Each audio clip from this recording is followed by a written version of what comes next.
Bonjour, bonjour, bonjour, frères et sœurs. J'espère que vous allez bien. Ceci dit, aujourd'hui, nous allons considérer quelque chose de très intéressant pour notre sujet du jour. Mais avant de débuter le sujet du jour, je vais demander de couper la tête avec moi pour une courte prière pour débuter.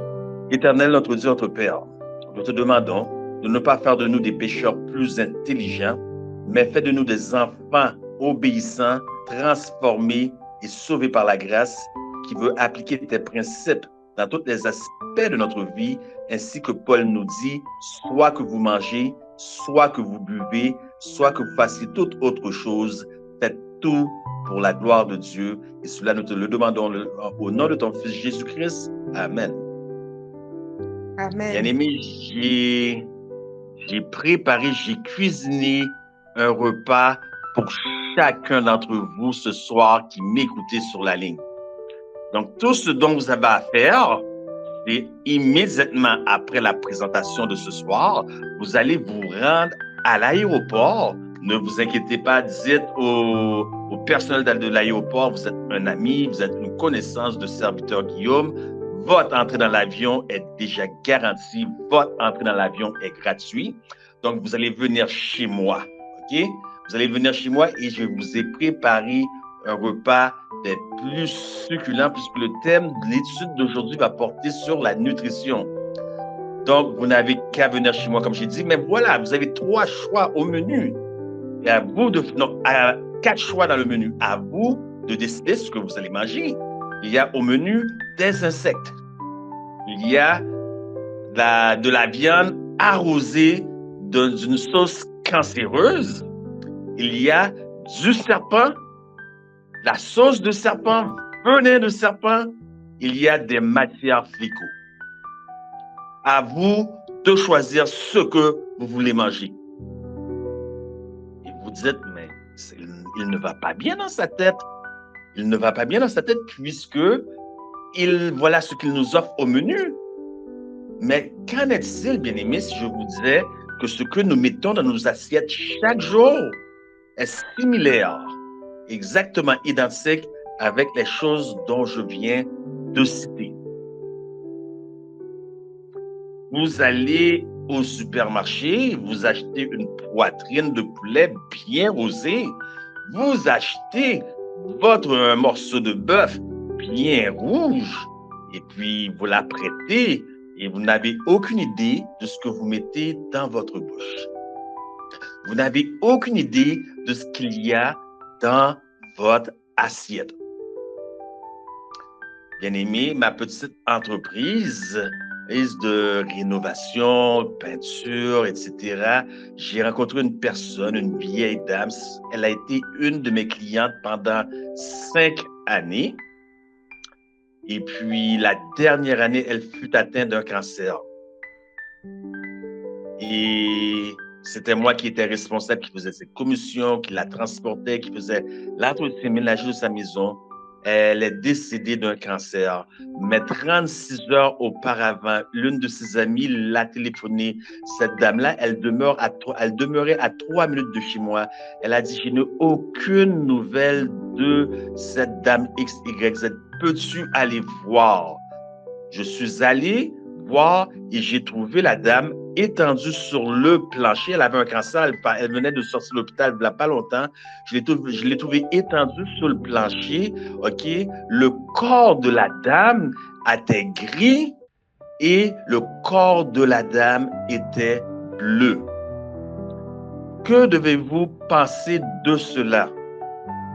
Donc, la dernière fois que j'ai vu la dame, c'était même pas 36 heures auparavant, et en dedans de 36 heures, parce que la dame, quand je suis arrivé, la vieille dame était nue.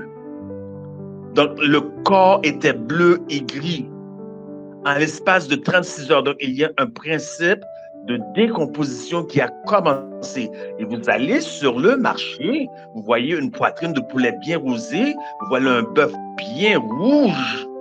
Combien de temps le cadavre a-t-il été exposé? Est-ce que vous êtes déjà questionné? Si vous voyez que ça a pris moins que 36 heures pour un être humain que la décomposition se fait, combien de temps d'abord le poulet au supermarché ou le bœuf au supermarché a dû prendre pour être décomposé? Parce que là, vous avez une viande rouge, vous avez une poitrine de poulet rosée. Donc, déjà là, en partant, vous avez un cadavre et puis il n'y a aucune forme de décomposition. Que se passe-t-il? Se pourrait-il que la viande que vous voyez, que vous contemplez, que vous achetez, a été piquée avec de la nitrite, un produit qu'on donne aux rats, aux petites souris pour faire des tests sur le cancer. Donc, ils injectent le cancer. Se pourrait-il qu'ils ont injecté le cancer dans votre aliment que vous allez manger ensuite à la maison? Je crois qu'il y a de fortes chances, plus que de fortes chances, je crois que c'est chose commune maintenant, aujourd'hui. Donc, bien-aimés, quel devrait être le régime que nous devrions considérer? Nous devrions considérer le régime que l'Éternel nous a donné. Et je sais que beaucoup d'entre vous, après dans la période de questions, vont me parler du régime Keto Diet, Rave Diet. Donc, on ne va pas rentrer dans ces aspects-là. Je vais vous envoyer plutôt vers vos nutritionnistes. Cependant, je vais simplement vous demander de considérer l'étude d'aujourd'hui comme une préparation pour le temps de la fin.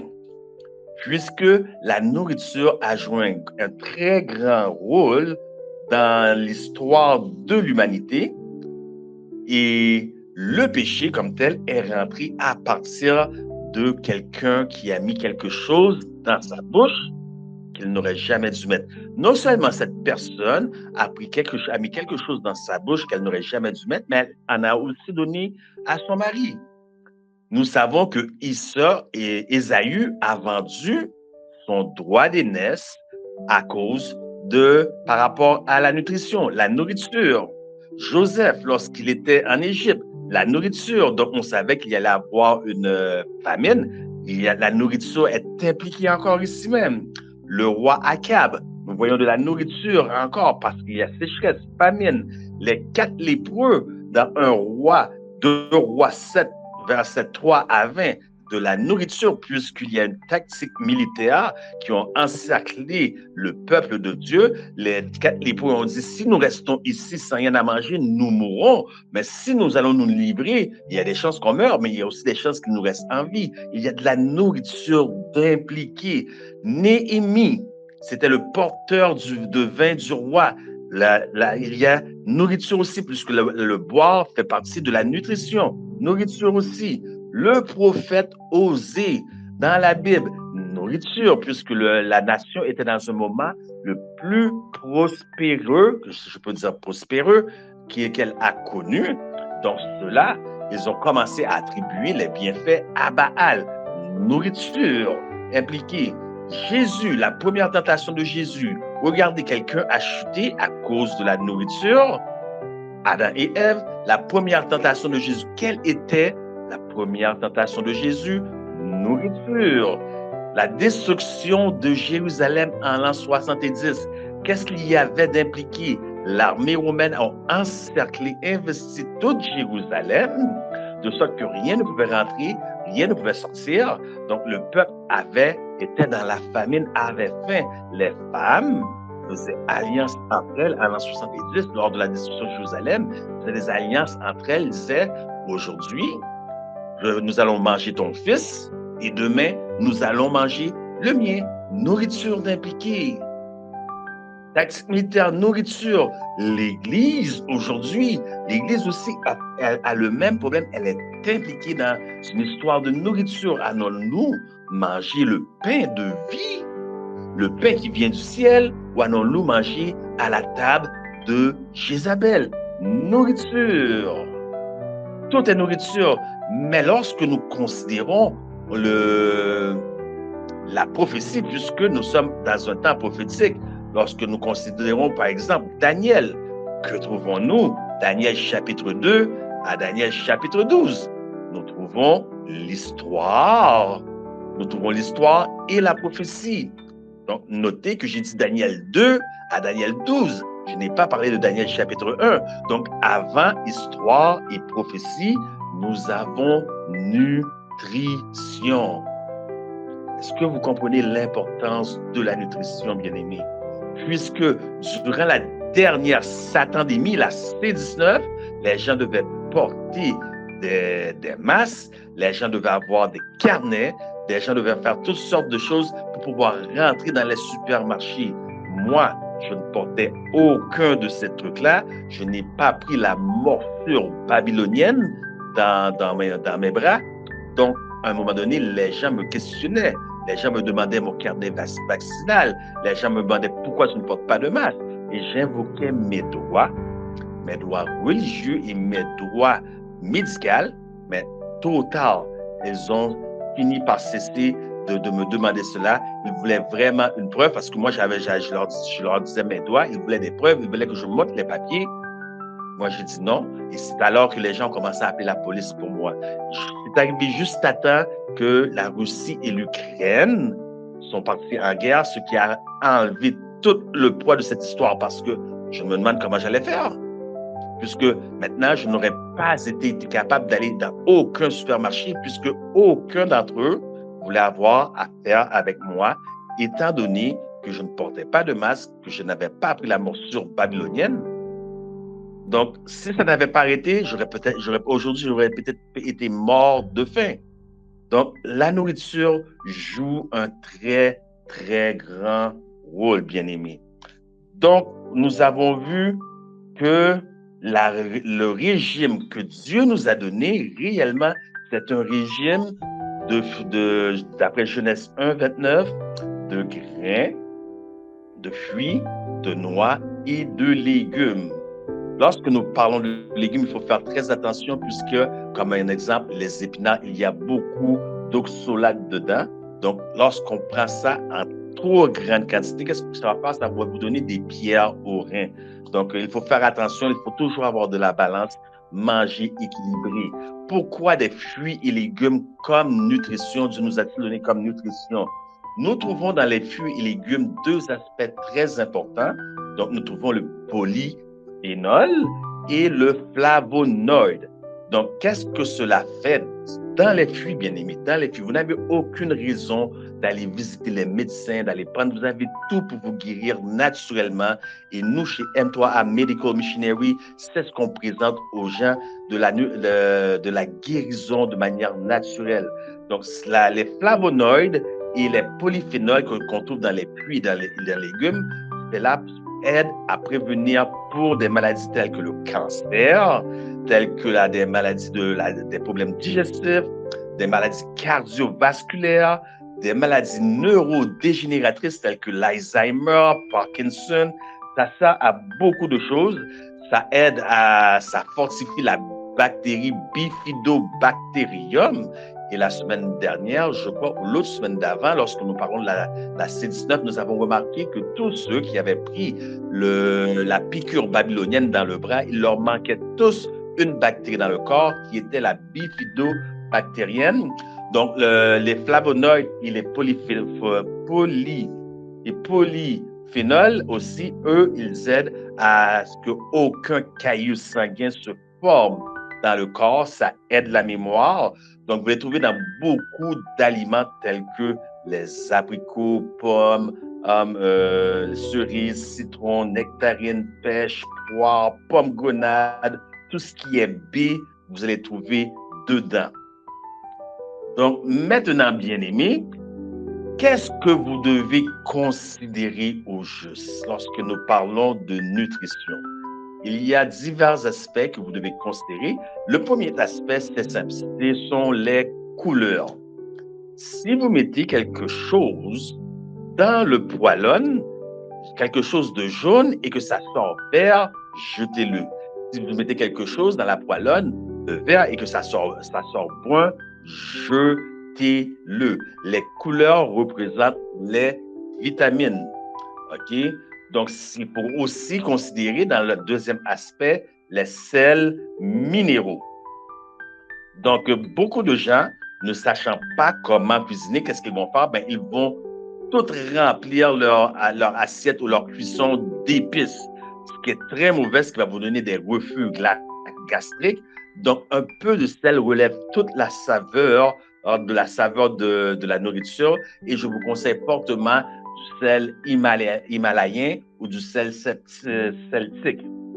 Donc, pourquoi le sel est important? Parce que les médecins d'aujourd'hui, ils vont vous parler du sel comme si le sel était un démon, mais le corps a nécessairement besoin du sel pour la production d'acide chlorhydrique. Troisième aspect à considérer, c'est la texture. Là, je vous donne comme exemple le brocoli, quelque chose de dur. Vous le mettez dans le feu, il est dur, ok, il ressort comment je peux dire ça, mouchi. Donc, il faut le jeter, puisque lorsque ça ressort comme ça, vous avez donc des fibres, mais vous n'avez aucune vitamine. Donc, vous devez considérer la texture. Donc, pour cela, je vous conseille fortement de cuisiner, de cuire vos trucs à la vapeur. Mettez-le à haute ébullition pendant 3 à 4 minutes et puis mettez le légume dedans et puis retirez-le après 3 à 4 minutes. Comme ça, elle demeure al dente. Donc, vous devez aussi considérer les acides gras. Donc, les acides gras réduisent les risques de maladies cardiaques, améliorent la santé cérébrale, fortifient le système immunitaire. Mais cependant, je vous conseille de ne pas prendre aucun acide gras qui ont la provenance d'un animal. En cinquième aspect, je vais vous demander de considérer la peau. Pourquoi la peau est importante? Parce que beaucoup de gens, par exemple, ils vont faire leur patate, mais ils vont éplucher la patate. Donc, pourquoi la peau est importante? Parce que la peau vient fortifier votre système immunitaire. Et la peau est excellente pour la flore intestinale. Donc, après ça, il y a les aliments antibiotiques à considérer. Donc, qu'est-ce que sont les aliments antibiotiques qui devraient être dans votre assiette? Ce sont les ail, les oignons, aillaciers, poireaux. Mais cependant, pour l'ail comme tel, qui est un antibiotique extrêmement puissant, vous voyez, vous n'avez pas besoin d'aller chez les médecins pour aller chercher des antibiotiques produits par Big Pharma.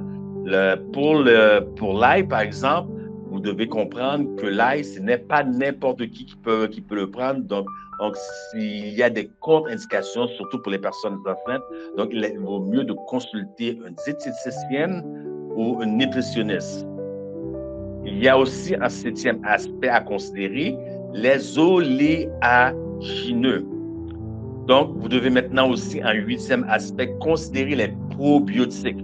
Maintenant, ce que vous devez savoir au sujet des probiotiques, c'est que vous avez deux types de probiotiques.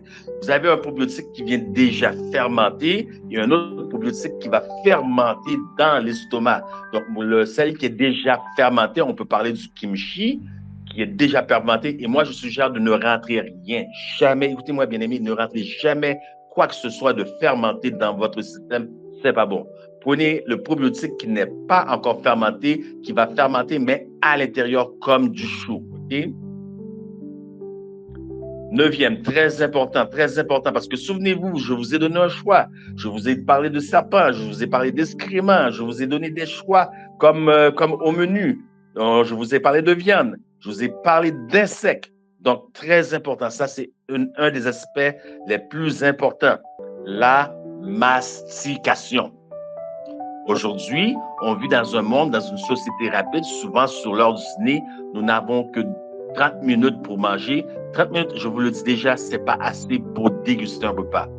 Puisque chaque bouchée dans votre assiette, chaque bouchée que vous allez prendre devrait être mastiquée 35 à 55 fois. Tout ce qui descend de la bouche à la gorge, à l'œsophage, devrait descendre sur une forme de purée. Nous allons y revenir, bien aimés. L'étude d'aujourd'hui, soit dit en passant, est une étude très choc. Donc, pour ceux qui vont voir la vidéo ou ceux qui vont voir le PowerPoint, je vous dis qu'il y a des choses vraiment dégoûtantes, extrêmement dures à voir, des choses tellement difficiles. Donc, ça peut vous lever le cœur pour ceux qui ont le cœur sensible, mais je n'ai pas le choix de vous présenter cela. Vous devez savoir qu'est-ce qui se passe en tant que missionnaire, qu'est-ce qui se passe dans votre système digestif. Donc, il faut digérer, mastiquer 35 à 55 fois parce que beaucoup de choses partent au niveau de la mastication dans le corps. Okay? Donc, si vous ne masquez pas suffisamment, qu'est-ce que ça va créer dans votre corps? Vous allez enfler. Okay? Vous allez enfler. Cela va augmenter la production de gaz dans votre corps et le nombre de gaz normal, c'est de 500 millilitres à 1,5 donc de gaz normal. Donc, les gaz naturels, les gaz sont naturels. Ça, c'est quelque chose que tout le monde devrait savoir. Ce sont des choses naturelles. Beaucoup de gens se sentent mal à l'aise, d'autres sont gênés, donc ils retiennent les gaz. Ne retenez pas vos gaz. Laissez évacuer les gaz. Bien sûr, si vous êtes carnivore et vous n'avez pas une bonne santé, vous n'avez pas une bonne vie, donc il vaut mieux de les retenir. Donc, parce que les gaz, c'est tout à fait naturel. Ce qui n'est pas naturel, ce sont les odeurs. Mais une personne qui prend bien soin de lui, il n'y aura aucune odeur. Parce que c'est naturel et les gaz se manifestent, viennent en deux catégories. Donc, la première catégorie, on appelle ça des éruptions. Et la seconde, flatulence. Notez, éruption, c'est par la bouche. Flatulence, vous savez c'est quoi? Donc, aujourd'hui, on va porter beaucoup d'aspects à la bouche parce que la digestion débute par la bouche et elle termine par l'autre bout. Donc, est-ce que c'est pour rien ou un hasard que ça débute et par éruption et par flatulence lorsqu'on parle de gaz? Nous allons voir cela. Il y a aussi un 10e aspect, le boire. Donc, lorsque nous parlons du boire, bien aimé, je vous suggère de boire 30 minutes avant un repas et 60 minutes après. Okay? Donc, le boire débute dès le matin, dès lorsque vous vous réveillez, avant même de vous brosser les dents. Vous allez prendre une cuillère à soupe, la quantité de 10 à 12 cuillères à soupe. Vous allez mettre dans un petit pot, vous allez le mettre dans votre bouche et vous allez secouer d'une joue à l'autre, mais elle ne doit pas devenir cracheuse. Secouer d'une joue à l'autre, puis avaler cette eau-là, OK? Donc, pourquoi? Au cours de la nuit, votre corps travaille. Un des aspects importants que votre corps subit au cours de la nuit, c'est la production de B12. Donc là, le matin, vous avez votre dose de B12. Vous n'avez pas besoin de prendre de pilules, de gélules. Allez chez les médecins, vous pouvez l'avoir chaque matin, votre propre production de B12. Puis après, entre, on va dire, de très tôt le matin jusqu'à les 7 heures du matin, vous allez prendre 2 à 4 tasses d'eau, OK, citronnée. Donc, citronnée, ce n'est pas une limonade, ce n'est pas un jus, c'est 2 à 4 tasses d'eau citronnée, dépendant de l'heure que vous êtes réveillé et dépendant à l'heure que vous allez déjeuner. Donc maintenant, il y a toujours des gens qui doivent partir plus tôt pour le travail. Il y a toujours des cas exceptionnels. Donc, il faut me contacter en privé et je vous dirai quoi faire. Okay? Puis après, vous allez prendre un verre d'eau chaque heure. Mais avant de prendre ce verre d'eau-là, vous allez mettre un grain de sel, un tout petit grain de sel sur le bout de votre langue. OK? Vous ne dépassez pas ce niveau, cette quantité d'eau-là. Dépassez ce niveau et cette quantité d'eau-là, vous flushez les minéraux de votre corps. Donc, qu'est-ce qui arrive lorsqu'on flush les minéraux? Vous devenez déficient, vous avez des carences en minéral. Toute déficience, toute carence en minéral égale cancer. Donc, il faut considérer les eaux à boire. Donc, moi, je conseille fortement l'eau de source, l'eau souterraine, l'eau de coconut, où vous pouvez aller chercher de l'eau directement au travers des fruits et légumes, surtout le concombre. Si vous avez une machine, il sortira uniquement l'eau, mais là, le concombre, ne rajoutez pas le citron dessus, ou peut-être même par des fruits, tels que le melon, qui est très, très, très, très bon. Nous arrivons presque au point capital, donc je fais que poser les fondements, quels devraient être les aspects à considérer dans la nutrition. Donc, le prochain aspect, ce sont les carbs, ce qu'on appelle les glucides. Les glucides devraient composer 20% uniquement de votre nutrition. Si vous avez de la difficulté, vous n'êtes pas trop santé, ne commencez pas trop rapidement. Mettez-le à 30%. Okay? Pas plus que 30% par exemple. Mais un régime normal, le glucide devrait être 20% de l'acide. Ça veut dire que vous avez 20%, vous devez avoir 20% dans votre assiette de produits cuisinés. 70 à 80% de l'assiette devrait être du cru. OK? 20%. Vous devez considérer aussi le niveau de pH de chaque aliment que vous mettez dans votre assiette. Essayez de ne pas avoir trop d'aliments dans l'assiette. Essayez d'avoir une assiette avec 2 ou 3 trucs seulement qui composent votre assiette. Le niveau de potentiel d'hydrogène de chaque aliment devrait se situer entre 7,1 et 7,4, préférablement pour être un pH neutre, 7,36. Cependant, il se peut qu'il y ait des aliments qui vont 9, 10, 12. Ça, il faut en manger le moins souvent possible. Il faut faire une balance. Plus que les hauts au niveau de potentiel d'hydrogène, moins ce que vous allez manger. Mais tout ce qui se trouve entre 7 à 4, 7,1 à 7,4, mangez-en généreusement. OK? Puis maintenant, le fondement presque posé, c'est là que nous rentrons dans le gros maintenant.